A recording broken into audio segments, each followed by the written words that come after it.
ಎಲ್ರಿಗೂ ನಮಸ್ಕಾರ. ಓಂ ಗಂ ಗಣಪತಿಯೇ ನಮಃ. ರಂಗನಾಥ್ ಮಾದೇನಹಳ್ಳಿ ಮಾತನಾಡ್ತಾ ಇದ್ದೇನೆ. ನಾನು ಇವತ್ತಿನ ವಿಷಯದಲ್ಲಿ ವ್ಯವಸಾಯದಿಂದ ವೈಯಕ್ತಿಕವಾಗಿ ನಾವು ಹಾಗೂ ದೇಶವನ್ನು ಅಭಿವೃದ್ಧಿ ಪಥದತ್ತ ಕೊಂಡೊಯ್ಯಲು ಹೇಗೆ ಸಾಧ್ಯ ಅನ್ನೋದನ್ನು ನನ್ನ ಅನಿಸಿಕೆಯನ್ನು ವ್ಯಕ್ತಪಡಿಸ್ತಾ ಇದ್ದೇನೆ.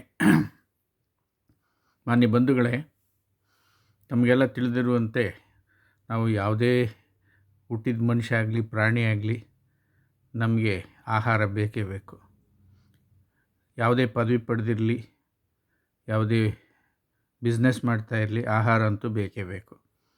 ಆದರೆ ನಮ್ಮ ಭಾರತ ದೇಶದಲ್ಲಿ ಹಿಂದೆ ನಾವು ಕೋಟಿ ವಿದ್ಯೆಗಿಂತ ಮೇಟಿ ವಿದ್ಯೆ ಅಂತ ನಂಬ್ಕೊಂಡು ಬಂದಿದ್ವಿ.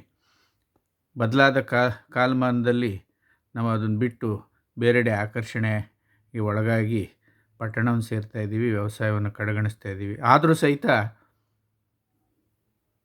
ಪ್ರತಿಯೊಬ್ಬರಿಗೂ ಆಹಾರ ಪೂರೈಕೆ ಬೇಕೇ ಬೇಕು.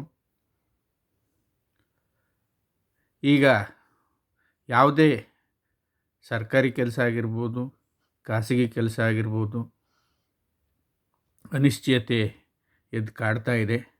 ವಿದ್ಯಾಭ್ಯಾಸ ಎನ್ನುವ ಹೆಸರಲ್ಲಿ ನಾಗಾಲೋಟದಲ್ಲಿ ವೈಯಕ್ತಿಕ ನೆಮ್ಮದಿ ಇಲ್ಲದೆ ಮಕ್ಕಳು ಒತ್ತಡಕ್ಕೆ ಒಳಗಾಗ್ತಾ ಇದ್ದಾರೆ. 80% ಜನ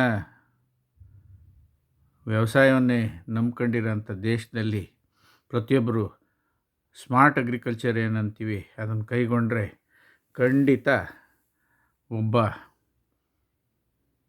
ವ್ಯಕ್ತಿ ಏನು ಜಾಸ್ತಿ ಅಂತ ಆದಾಯ ತಗೊಳ್ತಿದ್ದಾನೆ ಅಷ್ಟನ್ನೇ ಸಹಿತ ನಾವು ವ್ಯವಸಾಯದಲ್ಲಿ ತಗೊಳ್ಬೋದು ಅನ್ನೋದು ನನ್ನ ಅಭಿಪ್ರಾಯ. ಇದ್ರ ಬಗ್ಗೆ ನಿಮ್ಮ ಅನಿಸಿಕೆ ಏನು ಅನ್ನೋದು ತಿಳಿಸಿ. ಜೈ ಹಿಂದ್, ಜೈ ಕರ್ನಾಟಕ.